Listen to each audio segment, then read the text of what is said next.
नमस्कार मंडळी, स्वागत आहे तुमचं आपल्या व्हिडिओमध्ये. तर आज आपण बघणार आहोत श्री गुरुचरित्र अध्याय 6 गोकर्ण महाबळेश्वराची कथा. श्री गणेशाय नम. नामधारक म्हणाले, महाराज श्रीपाद श्रीवल्लभांनी कोणत्या उद्देशाने तीर्थयात्रा केली, ते गोकर्ण क्षेत्री का गेले?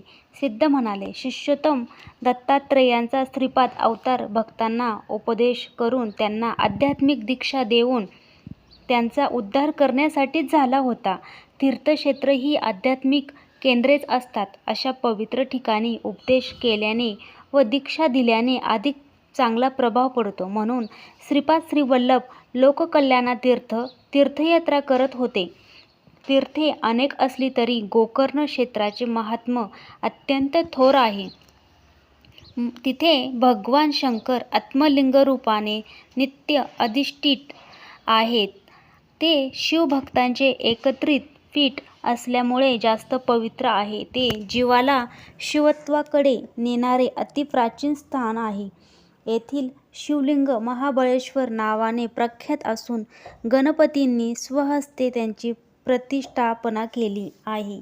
ती कथा अशी आहे की कैकसी या रावणाच्या मातोश्री त्या शिवपूजन केल्याशिवाय अन्न ग्रहण करत नसत. एके दिवशी त्यांना पूजेसाठी शिवलिंग मिळाले नाही, म्हणून त्यांनी वाळूची पिंड तयार करून तिची पूजा केली. ते पाहून रावणांना कमीपणा वाटला. माताजी, मी तुम्हाला शिवजीसह कैलास पर्वतच लंकेला आणून देतो, अशी घोर प्रतिज्ञा करून ते कैलासपाशी गेले आणि आपल्या 20 हातांनी ते पर्वत गदागदा हलवू लागले. त्या हादऱ्यांना त्रिभुवन डगमगले. पार्वती भयभीत झाल्या. तेव्हा शिवजींनी डाव्या हाताने शिखरावर दाब दिला. त्यामुळे रावण त्या पर्वताखाली दडपले गेले. त्यांनी आतुरतेने शंकराची प्रार्थना केली.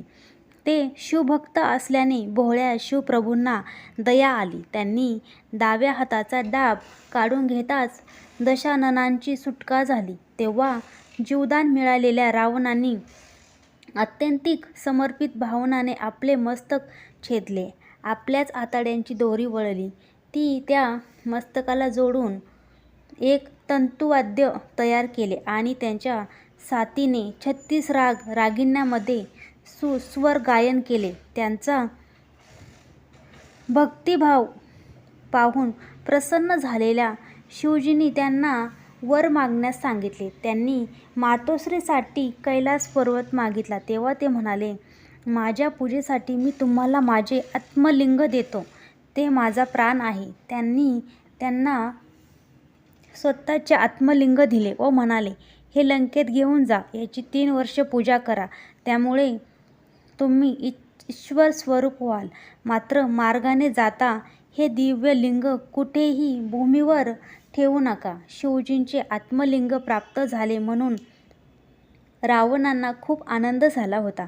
त्यांना वंदन करून ते लंकेच्या दिशेने निघाले. ही वार्ता नारदांना इंद्रांना सांगताच ते भयभीत झाले. मग नारद, ब्रह्मदेव, इंद्रादी सुरगणांनी विष्णूची भेट घेतली व म्हणाले, श्रीहरी, शिवजींचे आत्मलिंग मिळाल्यामुळे रावण अजरामर होण्याचा धोका निर्माण झाला आहे.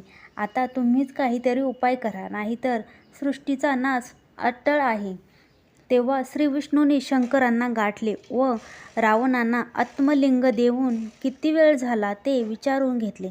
मग नारद आणि गणपतींना बोलवून काय युक्ती करायची ते नीट समजावून सांगितले. त्याप्रमाणे ते दोघे कामगिरीवर रवाना झाले. नारदांनी रावणाला गाठले आणि शिवप्रभूचे आत्मलिंग लाभले म्हणून त्यांची खूप प्रशंसा केली. इकडे विष्णूंनी आपले सुदर्शन चक्र सूर्याकडे सोडून सूर्यास्ताचा आभास निर्माण केला. नारद म्हणाले, दशानन, सायं संध्या न करताच पुढे जाणार काय? ब्राह्मणांनी संध्येची वेळ शक्यतो मोडू नये. त्यांचा निरोप घेऊन ते संध्याकडे निघून गेले. नारदाचे आचरण पाहून त्यांच्याही मनात आपणही संध्यावंदन केले पाहिजे, अन्यथा व्रतभंग होईल, हा विचार दृढ झाला. तेवढ्यात त्यांना एक बट्टू दिसले. ते गणपती होते. हे ब्रह्मकुमार भोळे दिसत आहेत. संध्या होईपर्यंत हे आत्मलिंग यांच्याकडे सांभाळायला देऊ, असा विचार करून रावणाने त्यांना हाक मारून जवळ बोलवले व त्यांना मदत करण्यास विनंती केली. तेव्हा बटू रूपातील गणपती म्हणाले, लंकेश्वर, तुम्ही संध्या करून लवकर परत या. तोपर्यंत मी लिंग सांभाळीन. ते मला पेलवले नाही तर मी तुम्हाला 3 हाका मारीन. तोवर तुम्ही आला नाही तर मात्र हे लिंग मी खाली ठेवीन. ते मान्य करून त्यांनी आत्मलिंग त्यांच्या हातात दिले व ते संध्यासाठी केले. बटू त्यांच्यापासून काही अंतरावर उभे होते. रावण अर्घ्य देत असताना त्यांनी हाक मारली. रावणाने हात दाखवून त्यांना थांबवण्यास सांगितले. मग त्यांनी थोड्या थोड्या अवधीने पुन्हा 2 हाका मारल्या. त्यानंतर गणपतींनी स्वतःच्या पिताजींचे ते दिव्य आत्मलिंग भूमीवर ठेवले.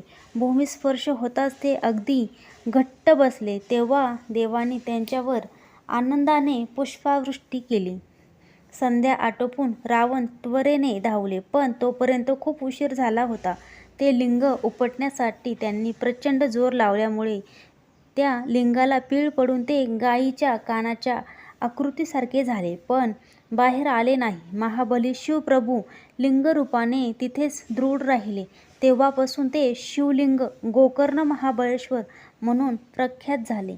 हताश रावण रिक्त हस्ते लंकेत परतले. शिवजींनी वास्तव्य केले म्हणून देवही तिथे येऊन राहू लागले. अशा प्रकारे श्री गुरुचरित्र अध्याय 6वा संपन्न.